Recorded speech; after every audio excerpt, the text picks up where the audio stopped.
Hola a todos y todas, muy buenas tardes y gracias por venir, especialmente a los que habéis venido aquí a presentarnos casos muy diversos. Cuando salimos o cuando empezamos a pensar en este informe, pues nos planteamos así como varias preguntas, ¿no? Que antes se comentaba en euskera. Una es, ¿en qué contexto estamos ahora en términos de megaproyectos? Es decir, parece que hay un relato de la economía verde digital en el que nos estamos desmaterializando, en el que nos estamos descarbonizando y, por tanto, digamos, en principio la frontera de los megaproyectos tendría que ir hacia atrás, ¿no? ¿Y es eso real o realmente estamos viviendo justo todo lo contrario, ¿no? Entonces, sí que uno de los primeros objetivos que nos planteamos es, vamos a contextualizar bien, o sea, qué está ocurriendo ahora, a día de hoy, aquí, en el mundo en concreto, bueno, pues con este fenómeno, ¿no? La segunda también pensamos, bueno, para realmente parar esta ofensiva, que ya respondiendo a la primera pregunta, pues si es afirmativa, podríamos sistematizar una serie de patrones corporativos, podríamos sistematizar un marco de impactos, podríamos sistematizar qué ha ocurrido, o sea, qué ha servido, digamos, para comunidades, para pueblos, para la clase trabajadora a la hora de intentar mitigar, desmantelar esta ofensiva. Pues bueno, pues también entendimos que pese a que los megaproyectos son muy diferentes, ¿no? Y no va a ser lo mismo lo que ocurre en Gatica, en Brumadinho, en Sao Paulo o en Colombia, cuando el compañero que está allá afuera luego pueda entrar, pues sí que encontramos que, dado el contexto global, sí que podemos sistematizar ciertas fórmulas que, si nos adelantáramos a las mismas o las conocemos bien, podemos plantear esa lucha tan asimétrica entre poder corporativo y, digamos, y clase trabajadora, pueblos, mayorías sociales en otros términos, ¿no? Entonces, el segundo objetivo de este informe es precisamente ese, ¿no? Intentar, bueno, pues, buscar esas fórmulas comunes que nos ayuden a que sea una herramienta política también de lucha contra el poder corporativo. Y una tercera, que en el fondo está muy vinculada a la primera, es esta ofensiva, digamos, es una cuestión como habitualmente, sobre todo aquí hemos creído, ¿no? Que se supone que era del sur global, que era una cuestión de que los megaproyectos sean en otros lugares. Pero, ¿eso es así o realmente nos encontramos con una situación muy diferente, ¿no? Y bueno, pues yo creo que también el libro, o ¿qué libro? El informe lo que plantea de alguna manera es decir que sí, o sea, que nos podemos encontrar un proyecto de mina de litio a 10 metros de la ciudad de Cáceres, que nos podemos encontrar que Araba y Nafarroa están plagadas de proyectos presentes y futuros, eólicos, fotovoltaicos, que Caparroso y las macrogranjas nos están rodeando en Soria y demás, y que, bueno, pues en general la Unión Europea también tiene una política muy activa en favor de la minería metálica y, por tanto, podemos decir que los megaproyectos es un asunto de todas y todas, ¿no? Eso es, en principio, lo que vamos a... lo que queríamos un poco investigar y lo que íbamos a contar, ¿no? Y entonces yo lo que voy a intentar, a ver si, porque soy árbitro y delantero a la vez, a ver si en 15 minutos intento adelantar alguna de estas ideas que hemos venido, pues bueno, desarrollando en estos últimos tiempos, pero sobre todo lo que queríamos también era, bueno, pues que más allá de la teoría o de la sistematización, lo que se vieran fueron diferentes casos prácticos que nos están, pues bueno, pues poniendo en evidencia realmente que esto que estamos diciendo, pues es así, ¿no? Y bueno, a lo largo del informe, además de encontrar este primer capítulo de contextualización, el segundo de sistematización, hemos hecho como 10 casos, hemos analizado brevemente 10 casos diferentes que muestran, por eso, la diversidad sectorial enorme de los megaproyectos actuales. Ya no son solo hidrocarburos, macrogranjas, autopistas eléctricas, megaparques fotovoltaicos, megaparques eólicos, bueno, pues de todo tipo de iniciativas y, por tanto, pues bueno, pues sería un poco ver que eso es sectoralmente muy amplio y que también geográficamente nos podemos encontrar, pues como he dicho, en Cáceres, en Salamanca, en Bilbao, en cualquier lugar podemos encontrar en estos momentos esta dinámica de megaproyectos y que, por tanto, creemos que es un punto de agenda que no podemos obviar y que tenemos que incluir, digamos, junto a otras que marcan, pues, la lucha contra el poder corporativo, ¿no? La primera, yo lo que voy a plantear ahora, voy a intentar, bueno, son como 6 tesis o 6 ideas que hemos sacado y, bueno, pues alguno por lo menos, aunque sea de manera muy esbozada, algunas de las ideas del mismo, ¿no? La primera es que está claro que el capitalismo verde y digital, frente a ese relato de la desmaterialización y ese relato de la descarbonización, al contrario, lo que está haciendo es ampliar esa frontera sectorial y geográfica de los megaproyectos, ¿no? ¿Cuáles son, digamos, las características de este capitalismo verde y digital? Pues bueno, pues el relato se basa sobre todo, ¿no? Yo creo que se asume de un momento de crisis estructural, o sea, de una crisis muy profunda del capitalismo, ¿no? Que hemos hablado en otros textos de la tormenta perfecta, ¿no? En lo que se está articulando a la vez pues un estancamiento del capitalismo productivo, ¿no? Una economía muy financiarizada, con lo que ello supone en términos de especulación y de posibilidad de estallidos financieros, y además una base material muy depauperada en términos de un cambio climático creciente que no para, y además de un agotamiento muy evidente tanto de energía, ¿no? De energía fósil en este caso, como de materiales que son muy necesarios precisamente pues para esta nueva economía digitalizada, ¿no? Esa crisis, digamos, lo que se plantea, su solución, la solución oficial estandarizada que solemos encontrar, es precisamente un marco en el que se plantea, ¿no?, la posibilidad de solucionar todos estos problemas que son antagónicos entre sí de una manera pues, virtuosa, en la que se puede crecer, se puede solucionar el cambio climático y crecer emitiendo menos, se puede crecer también con menos recursos de energía y materiales, y de encima de una manera inclusiva, y que pues de alguna manera podríamos estar ante un giro político, un nuevo keynesianismo, ¿no?, que frente a otros momentos del capitalismo en los que se ha aplicado la austeridad de una manera más evidente, en estos momentos se estaría más bien aplicando una fuerte inversión pública en favor de estas transiciones necesarias para crecer, desacoplar y demás, ¿no? Eso sería un poco el cuento, digamos, que es el oficial imaginario, es la digitalización y la energía renovable son sectores tractores de acumulación y por tanto son el marco del crecimiento en estos momentos en una economía estancada, ¿no?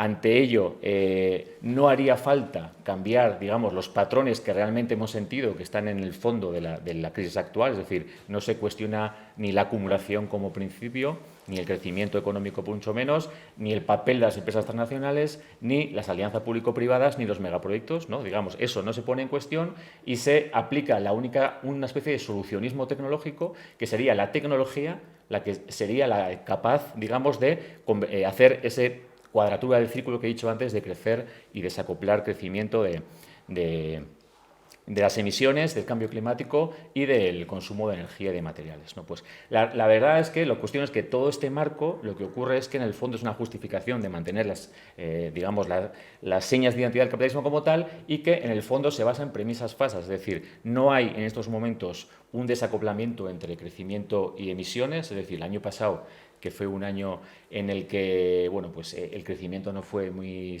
agudo, muy sostenido, ¿no? Y que realmente veníamos de una pospandemia, se alcanzó el récord máximo de emisiones a la atmósfera. Por tanto, digamos que no hay una relación, no se está consiguiendo en esta aplicación del capitalismo verde ese desacoplamiento entre crecimiento y emisiones, y por tanto el agravamiento de la situación va a ser pues mayor, y por tanto sabemos los impactos que puede tener y está teniendo ya el cambio climático en términos de desastres, degradación de tierras, acidificación de oxígeno y demás. Y por otro lado, nos encontramos en que tampoco hay un desacoplamiento entre crecimiento y en coste y gasto de energía y de materiales, ¿no? Al final estamos viendo cómo, bueno, pues cuanto a los fósiles, el petróleo ha llegado al pico en 2005, el gas seguramente, si no lo ha hecho ya, lo hará en esta misma década, el carbón quizá pues parece que se proyecta hasta 2050, pero vemos cómo, digamos, esa energía fósil que ha sido tan importante, digamos, en toda esta última onda expansiva desde la Segunda Guerra Mundial, en estos momentos no puede sustituirse, ¿no? Un último informe de 2018 pues comentaba que la materia primaria, la fuente primaria de energía que ha habido en el mundo, la matriz del mundo, en un 90% está basada en estos momentos en petróleo, en carbón, en gas y en uranio, ¿no? Sería como esa parte de fuente inicial. Pero el resultado final de esa matriz, solo el 20% sería electricidad y el 80% son otro tipo de formas de energía, ¿no? Calor industrial y demás. ¿Qué ocurre? Que claro, si el petróleo desaparece o parece que se va agotando, por mucho que electrifiquemos, ¿no? Y por mucho que aumentemos en términos de energías renovables, nunca llegaremos a sustituir ese 80% que no cubre la electricidad, y por tanto sí o sí nos vamos a ver abocados a una reducción energética. Pero además, la cuestión es que este nuevo capitalismo verde y digital tiene un consumo ingente en muchos materiales, ¿no? Y creo que todos y todas hemos empezado a oír hablar ya del litio, de tierras raras, de cobalto, de los fosfatos del Sáhara que son importantes para la agricultura industrial. Es decir, a este ritmo de aumento de la demanda provocado por esa economía digital, que es la esperanza, digamos, del capitalismo, nos vemos abocados también a que estas causas de saturación que estamos viviendo con energía fósil también entren en el mundo de los materiales, ¿no? Hay un par de autores, padre e hija, los Valero, que hablan de que estamos pasando de la unidependencia del petróleo o de la energía fósil a la multidependencia en la que también dependemos de la minería metálica y de todos estos elementos que son fundamentales para esta economía digital, ¿no? Pues como tierras raras, como el litio, como cobalto y demás, ¿no? Esta es la situación un poco en la que estamos y, por tanto, no es ninguna solución. ¿Y qué está ocurriendo? Precisamente por esta multidependencia en la que estamos entrando y porque realmente no se sigue abandonando, digamos, las inversiones en los hidrocarburos. O sea, estamos viendo cómo ante el deshielo del Ártico se está planificando ya también el entrar grandes empresas también a buscar ahí hidrocarburos, cómo la minería submarina sigue siendo también una fuente también de búsqueda de hidrocarburos, pero además tenemos pues toda esta playa de megaproyectos que se suman a esa dinámica y, por tanto, vemos como que esa frontera se amplía, ¿no? Una segunda idea también es que la frontera se amplía y además también está cambiando la geopolítica actual, ¿no? Hemos estado también acostumbrados a una geopolítica que estaba muy basada en hidrocarburos, ¿no? Al final es la importancia de Oriente Medio, la importancia de Venezuela, la importancia de México, la importancia de estos países productores del petróleo, pero ahora también estamos viendo cómo, vinculado a ese importancia de la minería metálica y demás, o de otro tipo de elementos que están agotándose, pues estamos viendo también cómo los intereses geopolíticos cambian, ¿no? No podemos entrar en estos momentos, pero tampoco es de extrañar que el conflicto ucraniano tenga que ver también, en parte, con pues sus reservas de gas y petróleo, con su zona de tránsito, ¿no? También de gas y petróleo ruso, pero también con sus ingentes reservas de tierras raras, ¿no? Que es la máxima reserva que en estos momentos cae en europea. El cambio, el giro que se ha dado también con la posición del Sáhara, ¿no? En el gobierno estatal, tampoco es ajeno, digamos, a la importancia de los fosfatos, ¿no? El Sáhara es la gran potencia, digamos, mundial en estos momentos en los fosfatos, que son un elemento fundamental como fertilizante para la agricultura industrial, que, aunque he dicho que con efecto del cambio climático está últimamente completamente pues, muy degradada, a un paso muy adelantado, ¿no? Entonces, vemos cómo al final hay un nuevo cambio geopolítico, vemos cómo el litio es fundamental para las baterías del automóvil eléctrico, vemos cómo el triángulo entre Argentina, Bolivia y Chile acumula unas grandes cantidades, reservas, también es en Australia un lugar estratégico a ese nivel. El cobalto, por ejemplo, también en República Democrática del Congo sigue siendo también una cuestión fundamental. Las tierras raras también, una parte muy importante están en China, ¿no? y controla, digamos, el 80% de la población mundial. Entonces sí que vemos que, bueno, que una segunda idea en la que queremos plantear es que sí que está habiendo como una especie de mutación, digamos, en los intereses geopolíticos actuales, ¿no? Uno tercero sería, el que he comentado antes, es que además este capitalismo verde, frente a a pesar de ese relato, pues que parece que es inclusivo, de crecimiento, que el capitalismo se ha dado cuenta, digamos, de que ahora tiene que transitar hacia otras formas de vida, además, lo que estamos viendo es que no solo, digamos, revierte la previa asimetría normativa o esa impunidad en la que actúan las grandes empresas, sino que en el fondo la está fortaleciendo, ¿no? Una primera vía, estamos viendo por todos lados también cómo se generan nuevas normativas, también vinculadas a la urgencia de la recuperación y demás, para facilitar la entrada de megaproyectos, ¿no? Desde los PERTE, digamos, de los fondos europeos, hasta la ley Tapia, aquí más en concreto, que de alguna manera birla el poder al ámbito local y foral, ¿no? Y que de alguna manera pues, lo centra exclusivamente en el gobierno vasco para la instalación de megaproyectos de un interés mayor. Pero esto, digamos, es una dinámica que no solo está ocurriendo aquí, sino que también vemos, o en el Estado español, sino que en diferentes nombres, en Colombia, en México y demás, vemos cómo se está facilitando, digamos, esa entrada de megaproyectos con una menor regulación por parte del interés público, ¿no? Y además también un tema que pues, ganó bastante interés hace muchos años, que fue el de los tratados de comercio e inversión, que parece que ahora, como el TTIP no está en debate, pues que lo va a empezar a estar otra vez, pero bueno, por el momento no lo está, pero que digamos esa rueda de regular a favor del poder cooperativo no ha parado, ¿no? Y no ha parado en la pandemia siquiera. O sea, solo desde el año 2020 hasta aquí podemos hablar de que se ha firmado el tratado RCEP, que es el tratado asiático, que es el mayor tratado del mundo.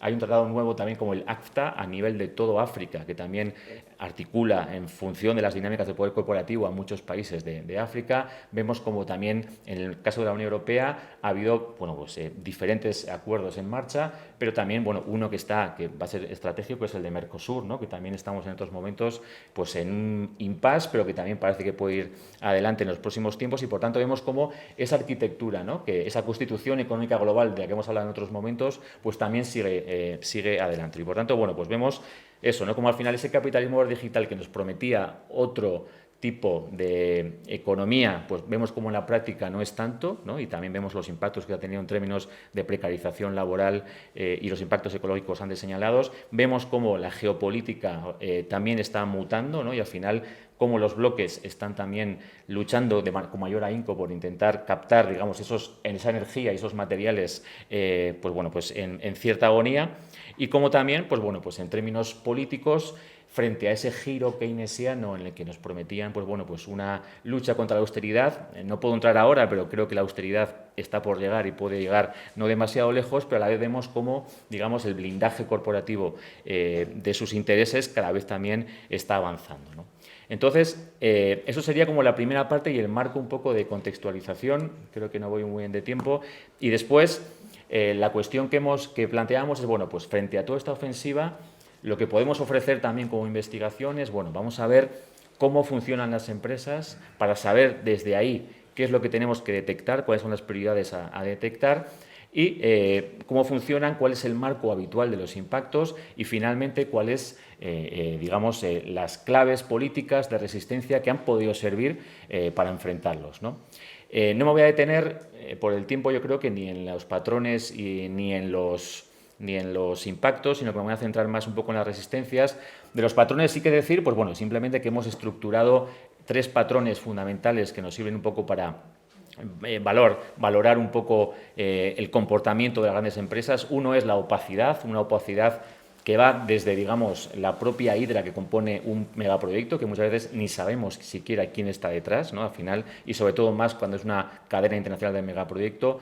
Una opacidad que también recubre también la generación, la gestión política de esa alianza público-privada, ¿no? Como un megaproyecto llega a un territorio muchas veces sin enterarse la propia población de que está avanzando, y una opacidad que llega también al relato, ¿no? Que destaca una serie de puntos positivos de progreso o bienestar, cuando en realidad, en sentido contrario, son muchos los impactos que se constatan, ¿no? Una estrategia también, en segundo, hablamos también de multidimensionalidad, es decir, que combina palo y zanahoria, que combina una actitud más legitimadora, ¿no? De intentar utilizar todos sus resortes políticos, convencimiento, legitimación social, responsabilidad social corporativa y demás, pero si hay un interés en que el proyecto vaya adelante, tampoco, y según el contexto también, el uso de la criminalización de la protesta, la criminalización de los activistas e incluso el uso de la violencia directa o indirecta, pues también es un fenómeno que suele ser cada vez más habitual, ¿no?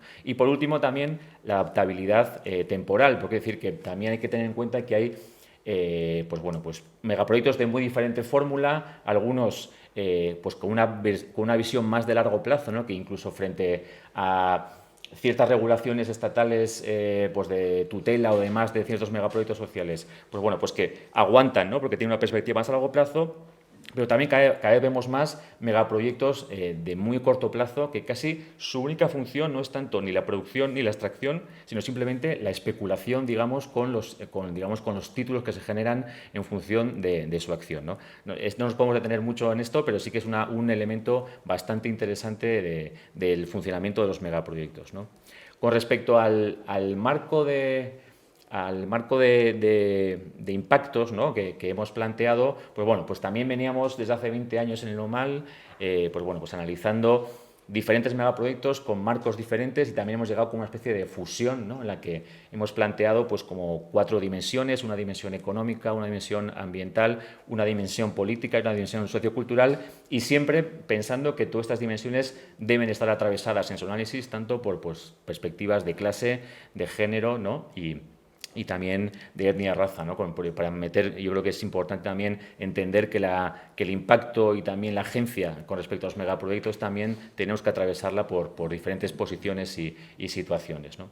Y llego simplemente ya, porque si no me voy mucho de tiempo, a la parte que creíamos que era también la que más queríamos destacar digamos, en el texto, aunque la verdad que la portada nos ha salido muy propositiva, la verdad, pero bueno, sí que queríamos eso, destacar esto como una herramienta de acción política, ¿no?, de una herramienta pues de intentar aprender, ¿no?, un aprendizaje colectivo de diferentes lugares y de muchos movimientos y organizaciones que han estado enfrentando al poder cooperativo y que en ocasiones han dado con alguna clave que ha podido servir, ¿no? Por supuesto, estas claves no se tienen que aplicar, no es un checklist que se aprueba en cada una de las iniciativas, pero que a lo mejor pueden sugerir, ¿no?, pues elementos a tomar en consideración y contagios para otras iniciativas, ¿no?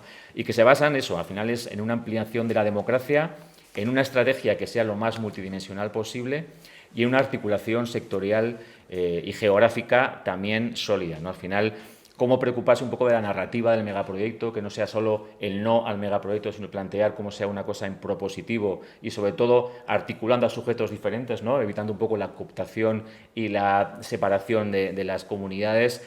Como también enfatizar mucho la importancia de la investigación y la comunicación, ¿no? Al final, cómo saber quién compone esa hidra corporativa, quién está, digamos, participando en qué porcentaje, hasta qué punto podemos analizar los impactos de manera autónoma para poder contrarrestar el enfoque oficial. Pues bueno, pues esas cuestiones son importantes, y la comunicación también, como eso tiene que permear en la sociedad para evitar ese torrente de información que suele llegar por la parte más oficial, ¿no? Sí que darle mucho peso también al impulso de la democracia directa y participativa, ¿no?, las cuestiones también de hacer cabildos, asambleas, reuniones y demás para que la ciudadanía esté lo más informada posible. Yo creo que es un elemento clave. Una resistencia multidimensional en el sentido, bueno, pues y resiliente, vamos a unir aquí las dos, ¿no?, que al final esté preparada también en función del tipo de megaproyecto que sea, como os he dicho antes, más de corto plazo, más de largo plazo.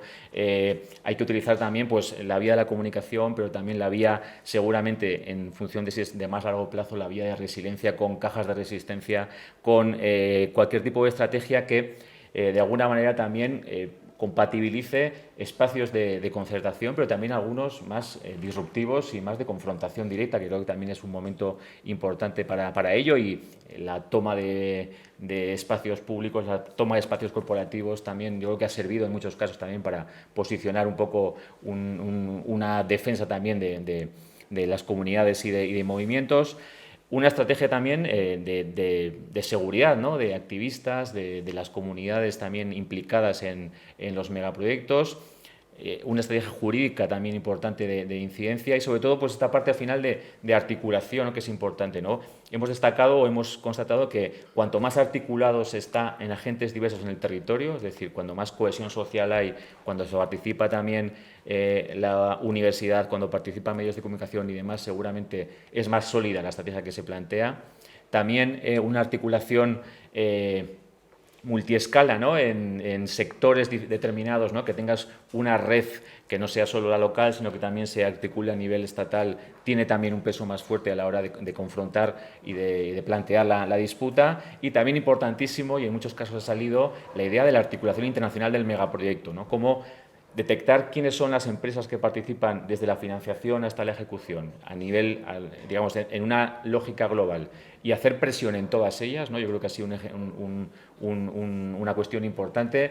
El caso, por ejemplo, del proyecto de la hidroeléctrica de Santa Bárbara, con el que murió Berta Cáceres, cuando cambió las cosas fue realmente cuando se descubrió que había bancos de Europa que estaban financiando sin mucha claridad, digamos, esta iniciativa, ¿no? Cuando se hizo la presión aquí es cuando realmente el proyecto se desmanteló, y por tanto ver cómo también se busca esa cadena del megaproyecto y cómo se puede articular dentro de ella son algunas claves de las que planteamos, ¿no? Pero bueno, esto digamos que es un poco la teoría, así contado demasiado tiempo. Y ahora lo importante es, bueno, es que ver qué de todo esto, ¿no?, existe también en diferentes casos. Bueno, desde la SOF y de la marcha seguimos algunas experiencias, algunas resistencias feministas a megaproyectos en Brasil. Pensé en hablar de dos experiencias para vosotros.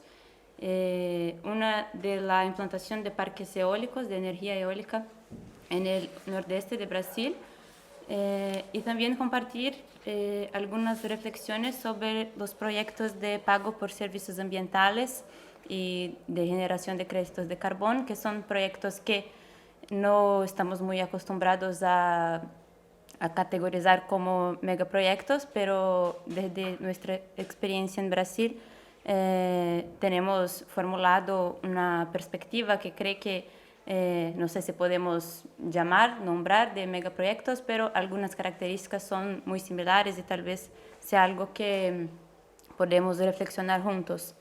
Y bueno, tanto el avance de la energía renovable como el avance de estos proyectos de compensación ambiental están creciendo mucho en Brasil. Hay una gran oleada de dos tipos de proyectos que están también muy ligados con el nuevo régimen climático que vivimos.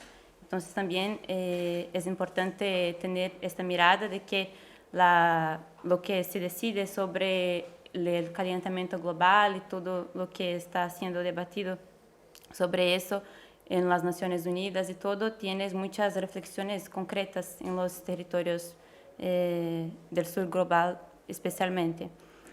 Entonces, estuvimos ahí en el Rio Grande do Norte, que es en la región nordeste de Brasil, conversando con muchas compañeras que viven en estas regiones afectadas por las eólicas.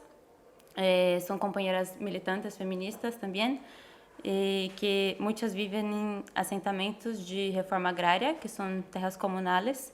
Una primera cosa que compartieron conozco es que las empresas llegan al territorio y tienen esa narrativa de que van a implementar los parques como si no tuviera gente viviendo en esos territorios desde siempre.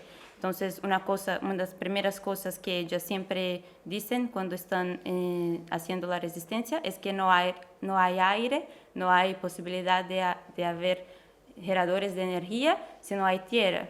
Y esta tierra es nuestra. Hay dona, ¿no? Es de nosotras. Entonces, es muy importante, creo, una primera cosa, perceber cómo el acaparamiento de las tierras está muy involucrado en estos proyectos. Son tierras productivas, tierras donde hay comunidades trabajando agroecológicamente y hay muchas iniciativas, por ejemplo, de la economía social y solidaria también en Brasil, en esos mismos lugares donde las empresas están haciendo estas ofensivas. Y eso es posibilitado, por así decir, porque Brasil y muchos otros países del sur global tienen una cuestión agraria muy mal resuelta. Entonces las empresas como están en un buen lugar para hacer esta competición con las personas, porque también ellas tampoco tienen la pose legal de la tierra. Son tierras que están en competiciones jurídicas y desde esta perspectiva las empresas tienen una agenda de también estar junto del gobierno y del Estado, muchas veces mudando el marco jurídico de la pose de la tierra sin involucrar las personas, ¿no? Hay compañeras nuestras que son militantes de MST que dice que están a muchos años en esa lucha de hacer la regularización fundiaria de sus acampamentos, de sus asentamientos, y nunca lograron esto. Y así que la empresa llegó al territorio, esta cuestión de la regularización fundiaria, como se resolvió de otra manera, dejando claro que la empresa había una entrada muy clara con el gobierno, el Estado, el órgano que es responsable por eso. Entonces se oye mucho más las empresas que las personas, también por parte del poder público, ¿no? Cuando las empresas llegaron en este asentamiento del Rio Grande do Norte que acompañamos, no fue la líder del asentamiento, la líder de la asociación de moradores, es una mujer, una militante feminista. Ella no hablaron con ella para hablar sobre el proyecto, y sino tuvieron contacto directo con unos moradores de ese asentamiento que la empresa, por supuesto, que ya conocía y sabía que eran personas interesadas. Y a partir de esas personas se comenzó a desinvolucrar el proyecto. Cuando ella fue a hablar que eso tenía que ser una decisión colectiva y todo, dijeron que ya habían más personas del lado de ellos, porque tenían como 5 familias que querían desarrollar, conceder su tierra para que el parque se desinvolucrase en el terreno, do que personas con ella, porque estaba sola en esa única reunión que tenía ese intuito de hablar sobre el proyecto. Entonces también percibimos que un modus operandi de la empresa es eso de no pasar por las instancias colectivas, las organizaciones colectivas, no considerar que la tierra es colectiva, y sino hacer todo de manera muy individual.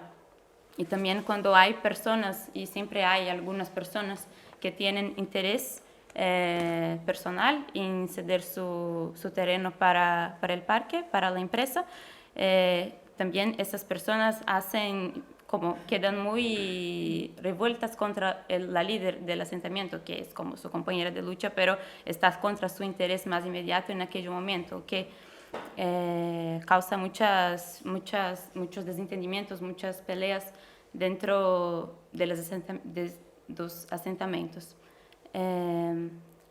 Una otra dimensión del proceso que ellas hablaron mucho con nosotras es que la militarización de la región como quedó muy más acerrada después que la empresa llegó. Entonces los guardas del parque eólico, que es hay casas de gente aquí y el parque es luego allá, es muy cercano a las moradías, y esa región es toda militarizada. Tienen guardas que tienen armas de fuego,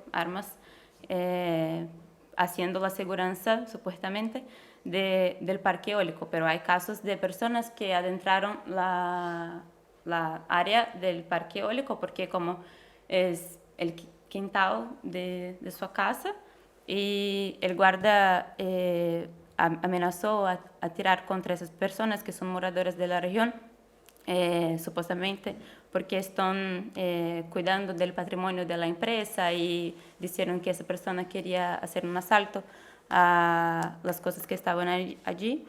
Entonces la militarización del territorio quedó muy acerrada, y también específicamente hablando de las mujeres, la violencia sexual y la prostitución también quedó mucho más fuerte en las cercanías todas, porque hay muchos trabajadores hombres que llegaron a esta ciudad, a esta localización, con los parques, para construir los parques, trabajar en los parques, y con eso también todo el tema de la prostitución aumentó mucho. Y también compartieron con nosotras que hay una cosa, que es que a veces no hay tanto más casos de prostitución como prostitución que reconocemos así tan claramente, pero hay una cosa de que las jóvenes del asentamiento, las jóvenes de las familias de este local, son como seducidas por esos trabajadores, porque van a fiestas, a eventos en la ciudad, las invitan y dicen que van a pagar todos sus gastos, y que van a fiestas con ellos, a eventos con ellos. Entonces es una relación un poco límite, por así decir, porque para ellas es como si fuesen sus parejas, porque son muy jóvenes y no comprenden también todo que está involucrado en eso. Entonces, hay tanto el elemento de la prostitución que reconocemos así claramente, como también esta relación de dominación, de poder que los trabajadores hacen con las mujeres de la región, principalmente las mujeres más jóvenes. Una otra cosa que pasó con la construcción del parque en este lugar fue que la infraestructura de las casas y también de las cisternas, que es una infraestructura muy común en la región semiárida de Brasil, que es para almacenamiento de agua, de la lluvia, es que es muy importante para que las familias tienen acceso al agua durante todo el año. Estas infraestructuras fueron muy dañadas con la construcción del parque porque las estradas, ¿cómo se dice estradas? Carreteras. Las carreteras fueron muy danificadas por la construcción porque no fueron pensadas para una infraestructura como un parque eólico que pasan los carros con las torres que son muy pesadas y como todo el tiempo está este tráfico de automóviles. Entonces todas las casas y las estructuras de almacenamiento de agua fueron dañadas con muchas grietas que el agua no puede más ser almacenada y la empresa supuestamente debería hacer alguna cosa con esto, como pagar a las personas o hacer alguna acción de compensación, pero que es algo que en sí ya podemos cuestionar, pero ni eso de facto aconteció. También compartieron con nosotras mucho los problemas de salud y problemas psicológicos que empezaron a crecer mucho de entre las personas, porque también el polvo de la tierra, de la carretera, cuando los automóviles de la empresa pasan, sucia mucho las casas, las ropas que están secando y las mujeres tienen que su trabajo doméstico aumentado por eso, porque como es necesario limpiar todo a todo momento y también las crianzas principalmente con muchos problemas respiratorios por cuenta de este polvo en el aire y también otros problemas psicológicos por los sonidos del gerador que como todo el tiempo está ahí en la cabeza de las personas. Y también los niños y los animales de producción, porque son agricultores, tienen animales, no pueden más estar sueltos porque toda hora hay esos automóviles pasando. Antes eran criados como sueltos, andando por ahí, y ahora tienen que quedar en casa los niños y los animales presos, o que también las mujeres perciben como un aumento de su trabajo de cuidados, porque todo queda mucho en ese ambiente de la casa. Y también ellos tienen una crítica mucho más amplia, podemos percibir, porque también perciben los impactos de manera más amplia. ¿No? Todo eso que compartí con vosotros es un aumento del trabajo reproductivo de las mujeres que no toca tanto a los hombres, que están muchos en la lucha contra las empresas, pero el tema es mucho más si el dinero que la empresa va a dar a la gente como contrapartida va a ser de algún montante justo o no, como una lucha para tener una recompensación justa por ceder a la tierra a la empresa. Y las mujeres tienen mucho más una mirada de que no hay justicia posible por la vía del dinero en este caso. Bueno, hay también los casos de amenazas que las empresas están ahí haciendo contra las personas, porque en algunos casos es necesario que algunas personas en específico cedan sus tierras para que el parque pueda estar ahí, como tienen que pasar las líneas de transmisión de la energía y todo lo que está abajo de esta línea tiene que salir porque no puede haber actividad humana debajo de una línea de alta tensión. Y algunas personas que están en estos lugares se rehusan a salir, no quieren entrar en el acuerdo de la empresa. Y específicamente en estos casos hay muchos casos de amenazas contra estas personas, a veces muy directas, a veces un poco indirectas, como el caso de que hay trabajadoras sociales que son contratadas por las empresas y van a hablar con las personas para convencerlas.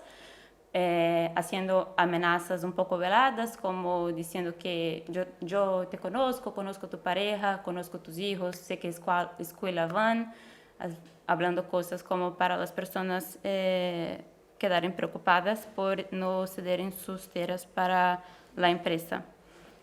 Y hay algo que Gonzalo ha dicho que sobre esta cuestión de que la confrontación a veces es directa, a veces no tanto.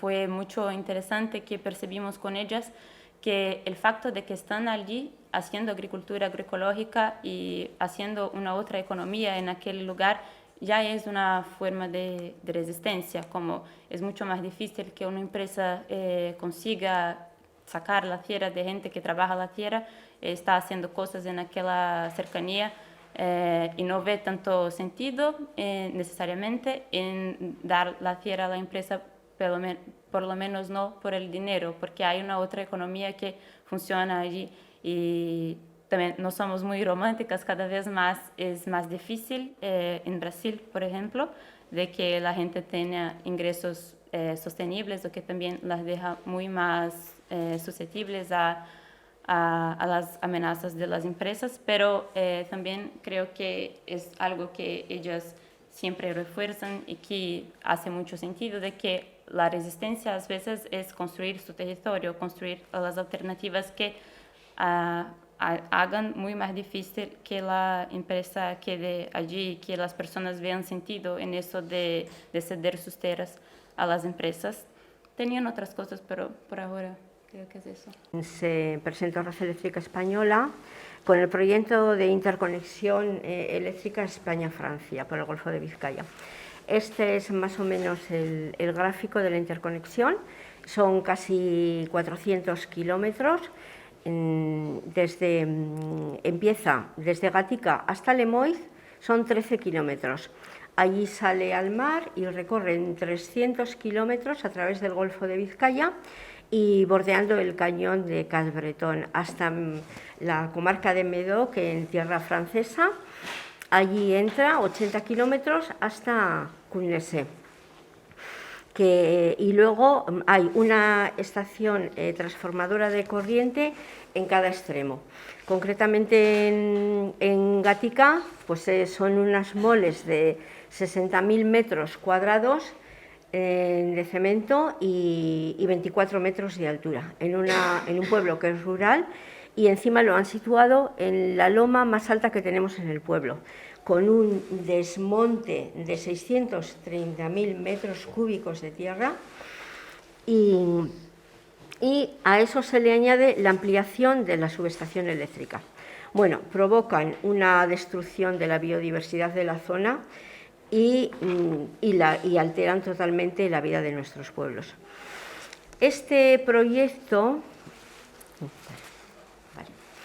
es la consecuencia de algo que sucedió hace 40 años aquí, que fue en 1972, se empezó a construir la central nuclear de Lemoiz, con la intención, y se creó una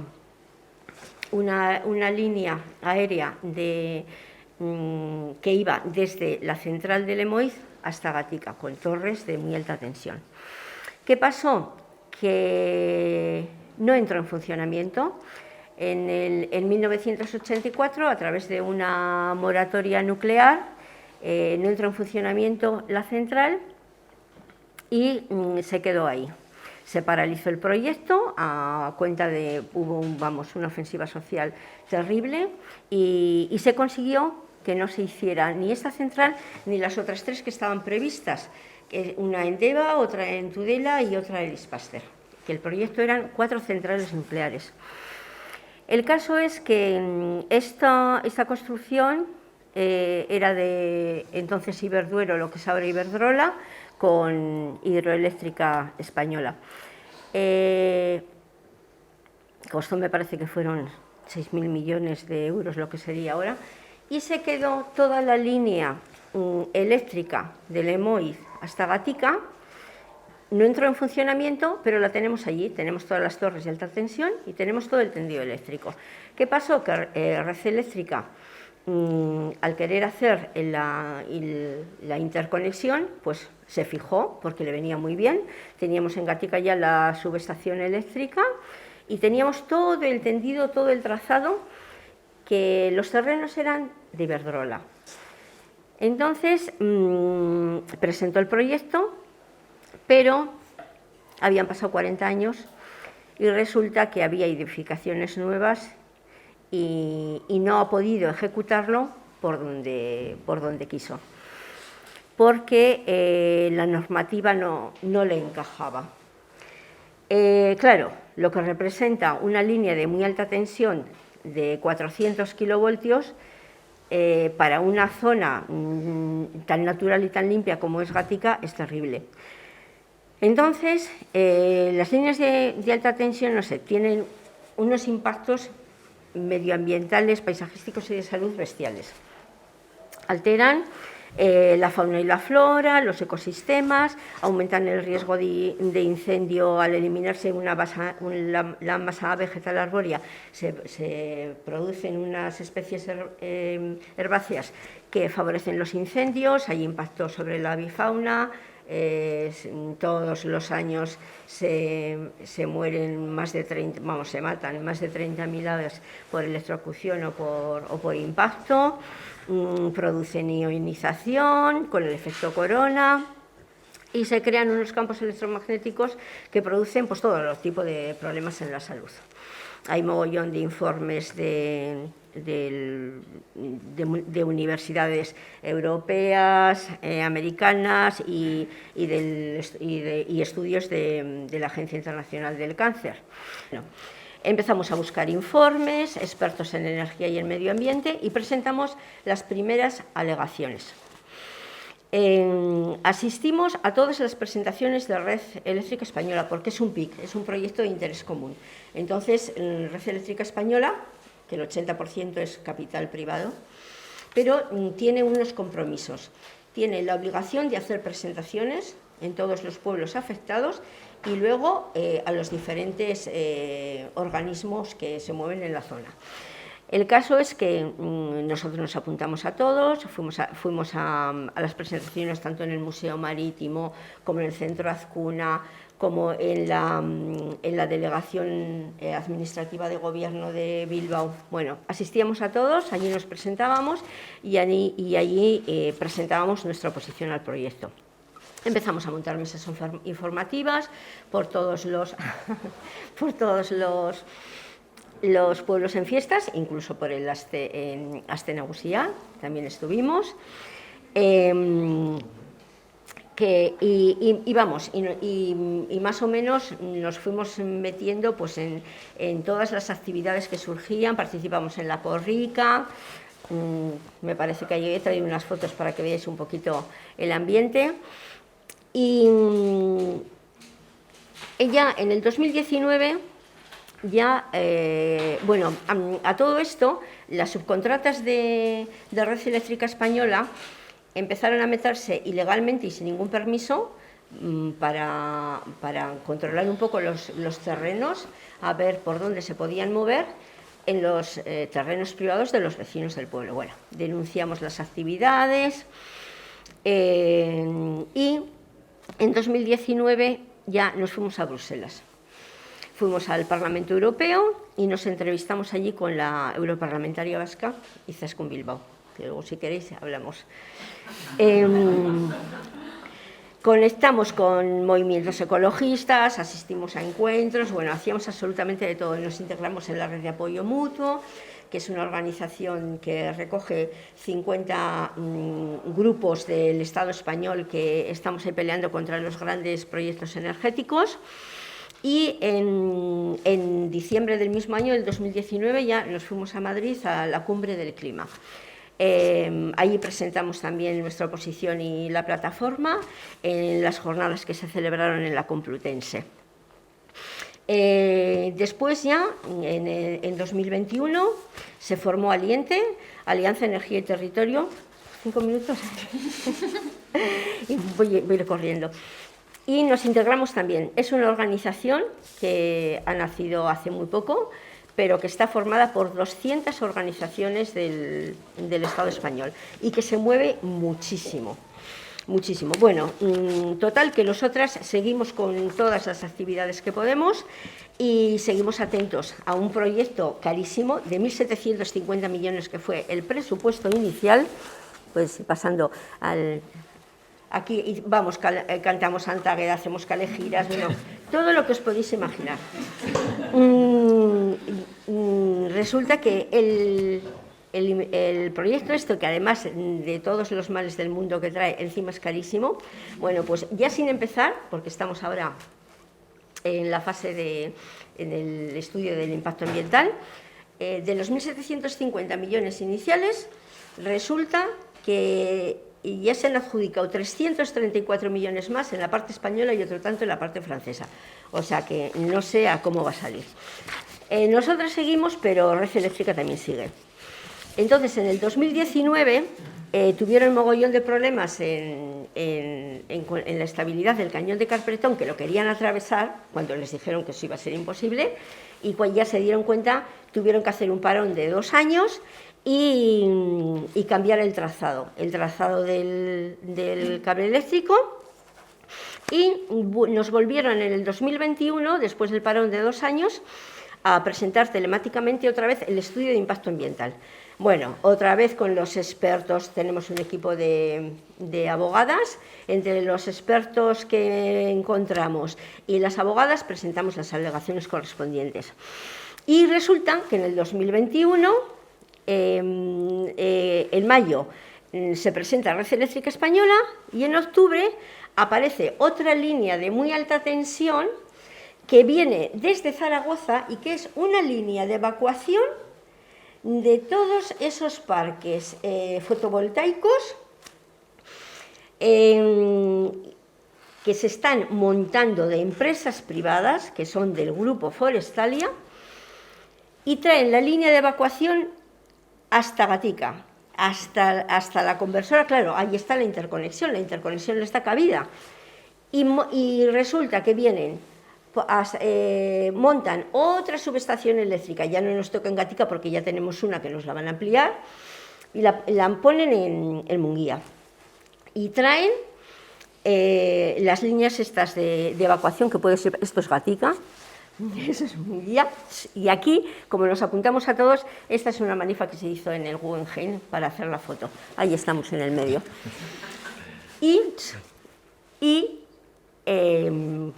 Bueno, es igual. Conclusión, que ya creo que me tengo que marchar. Están montando unos grandes proyectos de renovables por todo el país, que es imposible meterlos en la red porque no caben. O sea, solamente 2/3 de los grandes proyectos solicitados no caben en la red ya. Entonces, están haciendo un negocio para ganar dinero con el montaje de las instalaciones y con el mercadeo de la energía. Entonces, nosotros aquí ya nos planteamos, y ya acabo, ¿qué es lo que podemos hacer? Estamos intentando a ver si a través de los ayuntamientos se pueden hacer alguna modificación puntual de planes generales de ordenación urbana, a ver si se les puede pedir a las comunidades una planificación de alguna forma y un desarrollo sostenible. Y claro, y luego estamos nosotras, que estamos atentas, empujando, ayudando, participando e intentando evitar y cortar todo lo que podamos. Para ello nos reunimos todos los lunes a las 7 de la tarde en el Gastechoco de Gatica, en la plaza. Si alguien tiene algún interés en empujar, en echarle una mano, os esperamos. Es un movimiento que surge mucho en lucha y defensa de las poblaciones que son afectadas por grandes hidroeléctricas o represas para abastecimiento de agua, que es muy común en Brasil. Brasil temos já como mais de 44.000 represas de todo tipo, abastecimento, hidrelétricas e também de mineria. Então, há uma grande estrutura aí de megaproyectos que enfrentamos todos os dias. Mais recentemente, digamos, a partir de 2015, con lo crimen que se pasó en Mariana, en Minas Gerais, el MAB pasa también a trabajar más con la cuestión de la minería, el tema de la minería, así como ya tiene otros movimientos también que actúan, como el movimiento por la soberanía energética en Brasil de minería, que es LOMAN, pero fue un momento de un rompimiento, de un colapso de una represa, de una lama tóxica, de una represa llamada Fundão, em Mariana, que é um município em Minas Gerais, está como 60 quilômetros de Belo Horizonte, que é a capital da província.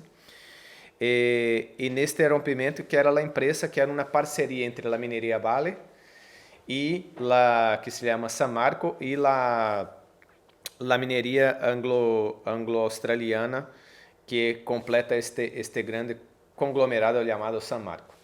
Então, este rompimento se passou no dia 5 de novembro de 2015, matou 19 pessoas e forçadamente generou um aborto sobre a lama tóxica. E já vai se fazer 7 anos de impunidade total. Não há ninguém preso, encarcerado, não há nenhum processo judicial em desenvolvimento. Então, é um total desrespeito às famílias que sofreram. Não há pouquíssimas casas, de todas as casas que foram destruídas por la lama que chegou.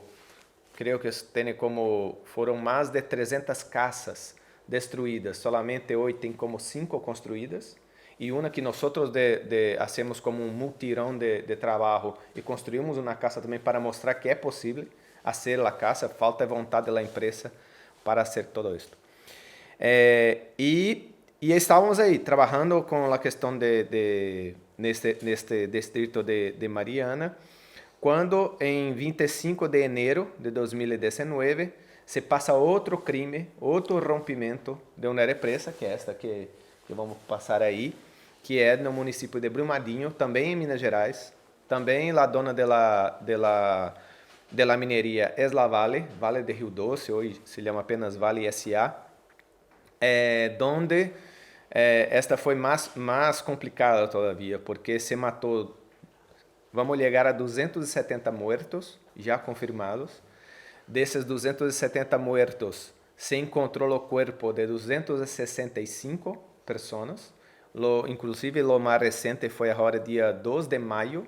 Então, imagina passar como 3 anos a família esperando encontrar o corpo de tu hijo, de tu pareja, de tus familiares e não poder dar um funeral digno a los muertos. Então, e aí falta todavia 5 pessoas a serem encontradas que estão baixo da lama tóxica todavia. Então, este é um pouco o cenário. Pode adelantar um pouquinho os mapas. Isto. Para que vocês tenham um pouco a dimensão que estamos falando, creo que voy a ficar de pie, más fácil. Acá es la comunidad de Córrego do Feijão, que foi uma das mais afetadas, donde são moradores, alguns trabalham na mineria. E acá está como a mineradora, certo? Pode passar. Mais uma.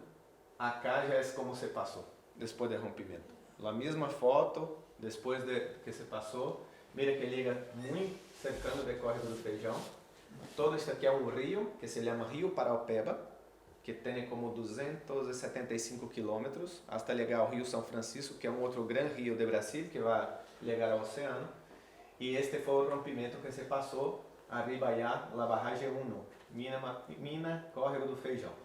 É aí que se rompeu e se passou toda esta. E acá está as outras comunidades afetadas, Parque da Cachoeira, Parque do Lago, que depois vai afetando os outros municípios. Pode passar mais uma? Outra. Então, se acá um pouco mais em destaque.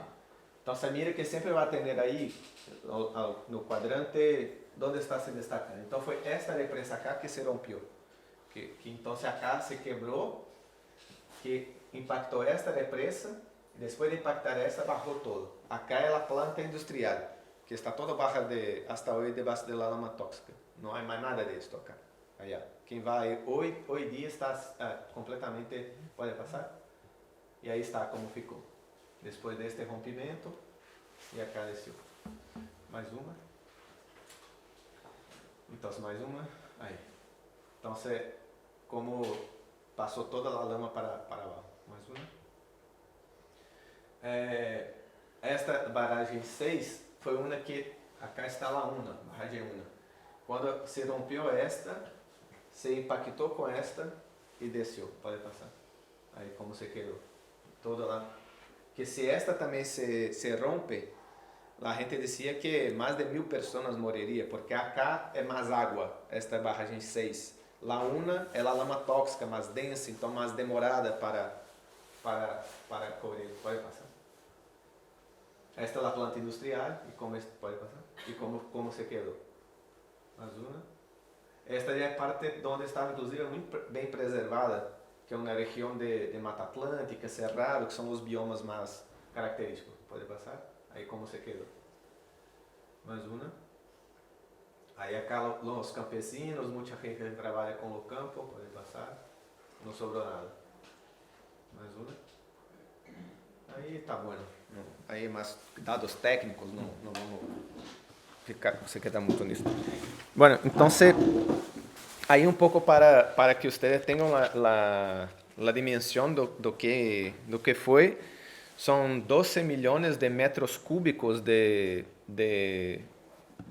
lama tóxica que bajou por toda a cuenca do rio Paraopeba, e que então se impactou totalmente a região.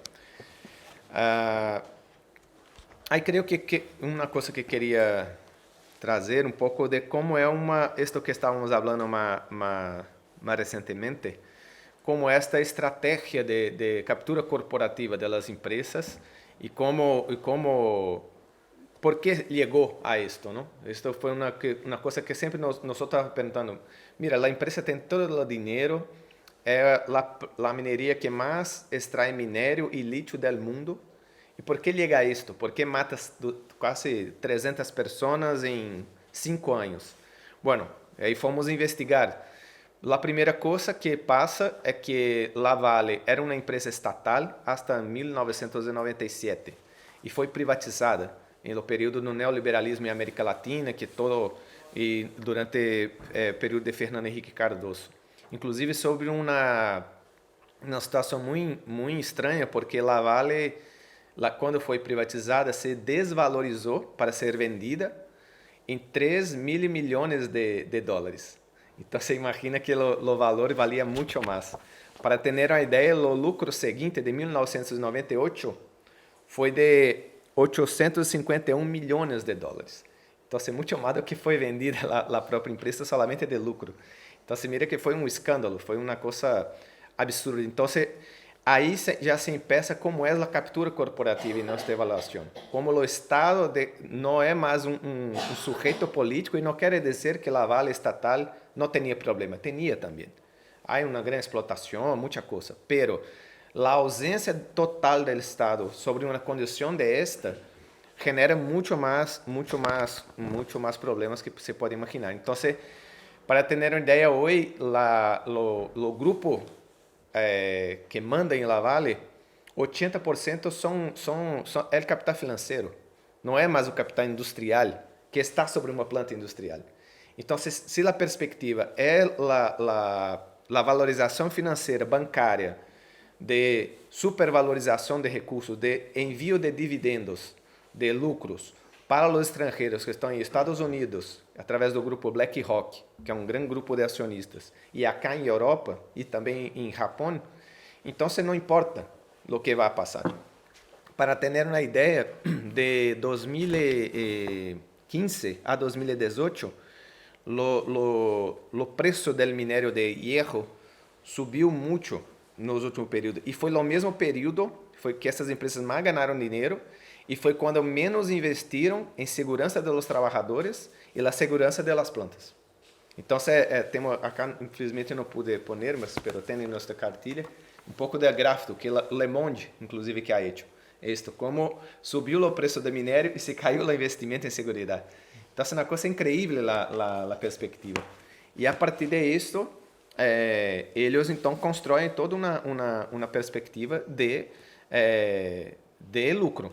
Entonces, não importa, a maioria dos trabalhadores são terceirizados e passa a ser um processo também de privatização depois que passou todo este rompimento, também de privatizar o próprio Estado. Então, há muitas formas. Então, vou citar algumas aqui muito breve para ter a dimensão.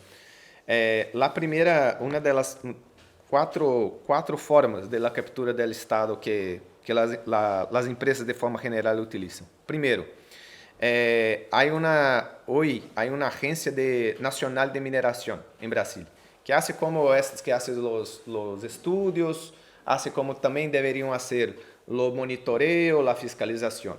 Bueno, a primeira coisa que fizeram foi uma pressão increíble sobre esta agência de mineria para aumentar as plantas de mineração, mesmo sobre esses dois rompimentos. Então, diminuir o processo de fiscalização e aumentar a liberação de licenças sociais e ambientais para os processos de mineria. Segundo, as estruturas de meio ambiente, hacer todo um processo de pressão e flexibilização. Então, creio que acá vocês sabem como Bolsonaro trata a questão ambiental. Então, inclusive, nossa legislação ambiental, que já é muito fragilizada, hoje a perspectiva é que não vai mais ter fiscais ambientais a campo para fazer a licença ambiental. Será tudo por internet. E o próprio empreendedor é que vai fazer. Ou seja, é completamente sacar o Estado e pôr a empresa como a grande protagonista, onde ela tem a informação correta. Ninguém lá vai a fiscalizar para saber se sim ou se não. Ela que vai pôr quantos metros cúbicos de minério, quantos afetados. Isso será um papel da empresa, não mais do Estado. Terceiro, além de possuir muitos benefícios fiscais e sonegação de impostos. Então, a exportação de minério hoje em Brasil não se paga imposto. Todo minério exportado fora de Brasil não se paga imposto, solamente o que é produzido. Então, inclusive, há uma arquitetura interna entre as empresas, onde a Samarco, por exemplo, produz o minério nesta região de Mariana, que eu falei, vende para outra Samarco no Espírito Santo, que é outra província brasileira, que é a mesma empresa, mas com um número de documento distinto, para quando esta empresa em Espírito Santo venda para a China, não paga imposto. Mira, dentro da mesma empresa. Veja a arquitetura que vai se compondo para que não se pague o imposto. E para ter uma ideia, Vale é uma das mais que tem uma deuda com o Estado brasileiro.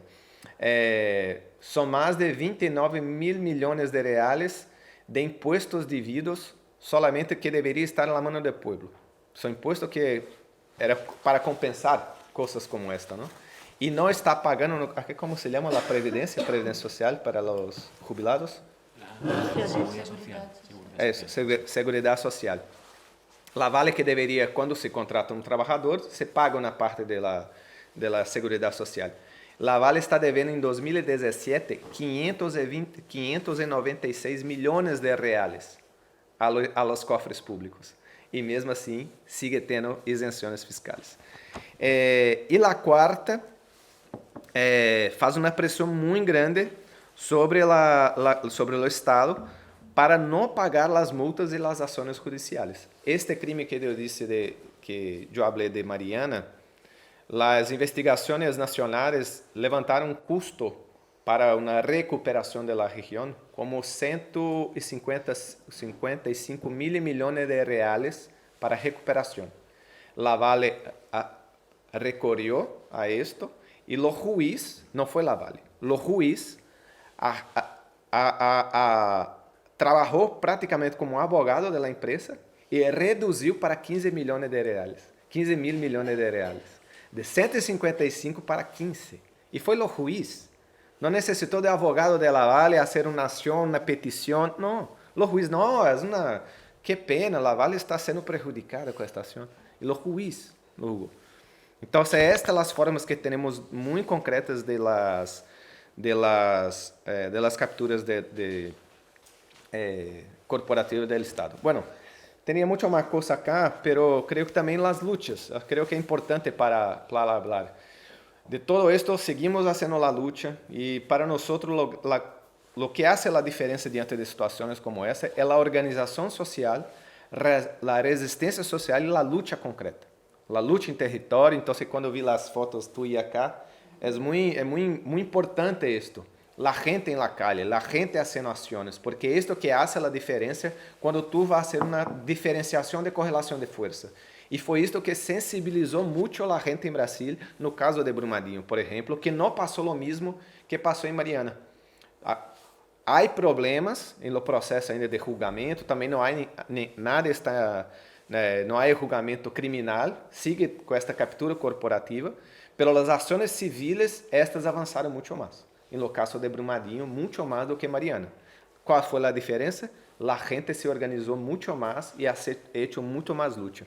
Tanto que conseguimos aprovar duas leis importantes no Congresso Nacional.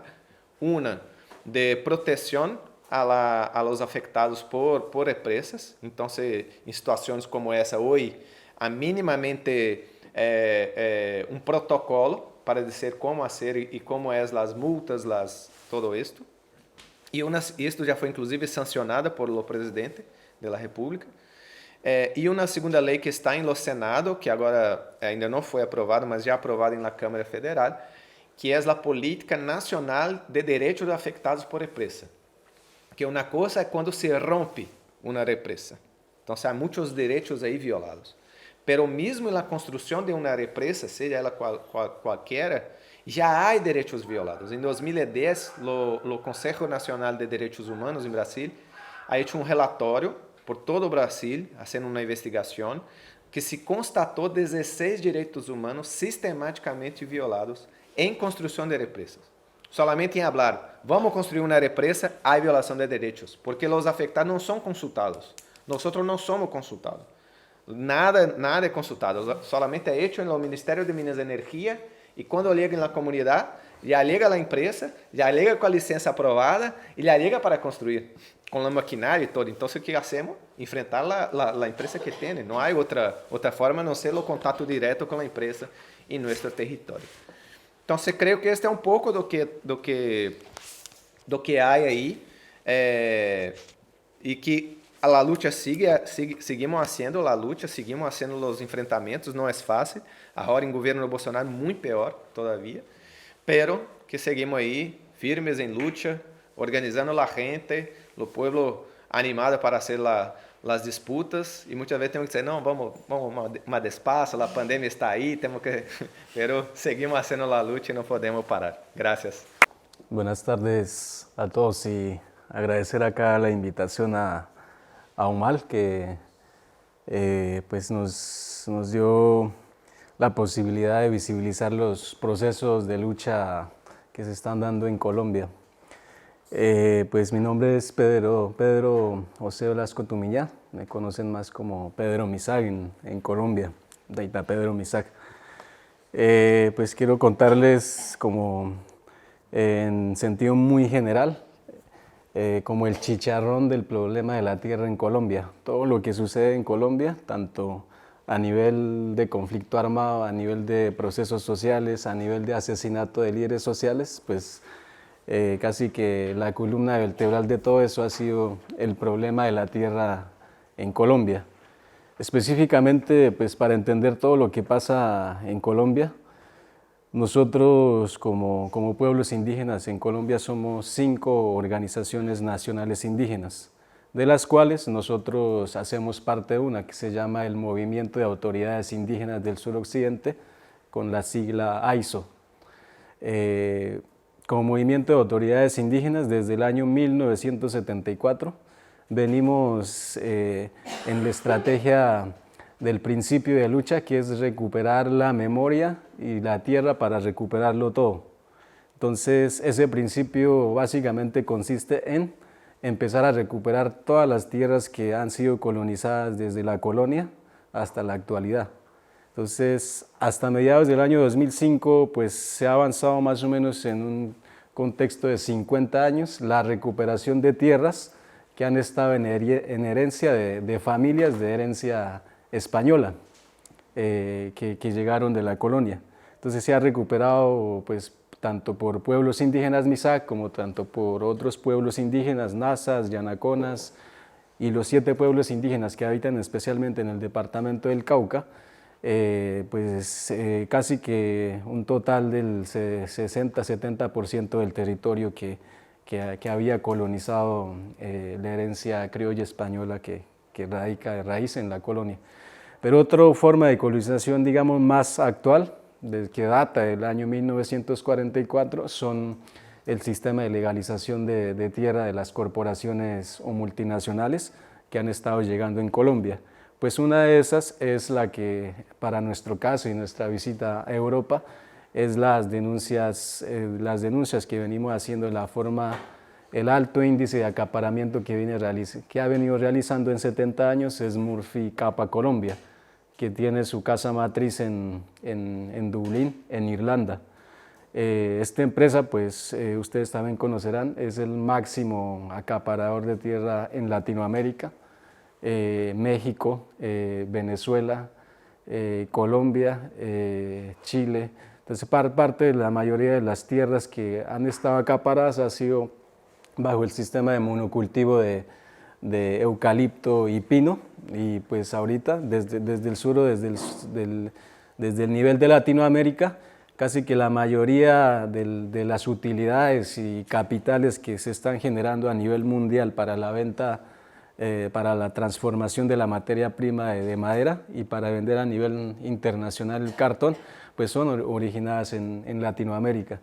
Todos los cartones que utiliza tanto para temas comestibles de la canasta familiar, para temas ilustrados en el mundo, tienen la marca de Smurfy Capa Cartón de Colombia en el mundo. Entonces ya ustedes ahí entenderán cómo a raíz del despojo y la forma de legalización de la tierra que ha tenido con los gobiernos latinoamericanos y en este caso con el gobierno colombiano, pues han sido básicamente cómplices, lo que decía acá el compañero también, de cómo los sistemas de legalización territoriales desde el punto de vista ambiental pues han sido básicamente blindados para proteger los intereses privados y no desde el tema del humano y lo ambiental, y no pues precisamente totalmente alejado de los intereses de los sectores de los procesos sociales.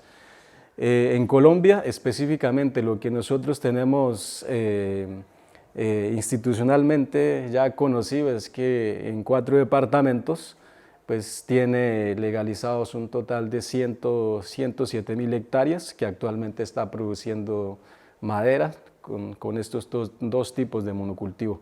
Pues detrás de eso, ¿qué ha venido sucediendo? Tiene la historia de despojo, de asesinato de líderes sociales, pero también de cómo alrededor de esta empresa privada pues también están sectores armados que traducidos en términos del conflicto armado pues son los paramilitares que defienden las empresas privadas frente a cualquier actor social que se opone a la forma de tenencia de esta multinacional. Ese es un contexto muy general. Lo que nosotros específicamente estamos haciendo desde el movimiento de autoridades indígenas es, tenemos una experiencia de 40, 50 años recuperando las tierras que han estado en manos de la herencia criolla española en territorios indígenas. Ahora una de las estrategias es empezar a recuperar las tierras que están en manos de las multinacionales en ámbitos territoriales indígenas. Y claro está, sobre toda cordillera de los Andes, que empieza en los departamentos de Antioquia, Quindío, Caldas, Valle del Cauca, departamento del Cauca. Cuando uno ve el mapa de la cordillera de los Andes, pues el monocultivo del Smurfy Capa Cartón de Colombia está la mayoría de los cultivos de esta empresa. Nosotros iniciamos un proceso de recuperación. El proceso de recuperación consiste básicamente para lo que para el gobierno significa invasión de tierras, para nosotros es recuperación o liberación de la madre tierra en Colombia desde la perspectiva de los derechos ancestrales colectivos indígenas. ¿Qué radica ahí? Nosotros, mientras no recuperemos la memoria territorial como pueblos indígenas, pues no podemos hablar de identidad indígena. porque hemos sufrido un despojo histórico de toda la memoria territorial como pueblos indígenas, y si no recuperamos todos los territorios, pues básicamente lo que nos falta es la mitad de lo que nosotros ancestralmente hemos sido, que no hay memoria territorial. La memoria territorial hay que ya estamos avanzando en las estrategias de recuperación. Iniciamos un proceso de recuperación específicamente con Tresmorfi, Capa, Cartón de Colombia el 28 de julio del 2021. Vamos a cumplir un mes de esta estrategia de resistencia, que consiste básicamente en entrar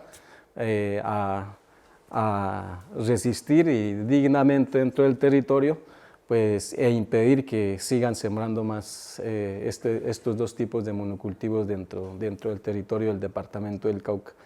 Es gigante, es impresionantemente gigante la forma en que cultivan, pero la resistencia matriz se encuentra en el departamento del Cauca, y esperando también que esto pues explote a nivel nacional por donde está cultivado este tipo de monocultivos. Consecuencias que nosotros y temas que hemos venido sufriendo es, pues, uno, pues, frente a cualquier tipo de proceso y resistencias sociales, en este caso en el tema territorial, pues el tema de los procesos de judicialización a toda la comunidad que está actuando frente a la empresa multinacional. Si no es procesos de judicialización, es pues ya directamente asesinatos selectivos a los líderes sociales. Ya tenemos de este proceso un compañero que fue asesinado por el mismo Estado y por la misma empresa, que ocurrió casi que 45 días después de haber tomado la acción de resistencia. Entonces, otro de los temas es mediante llamadas o persecuciones anónimas, que es básicamente el tema de inteligencia o contrainteligencia militar que utilizan los paramilitares o pues fuerzas oscuras del gobierno que, así sea de noche o de día, ya van atacando selectivamente, tanto asesinando, tanto amedrentando o desapareciendo, para muchos casos, a muchos de los líderes sociales. Entonces, ese es como en términos generales lo que está sucediendo frente a esta multinacional.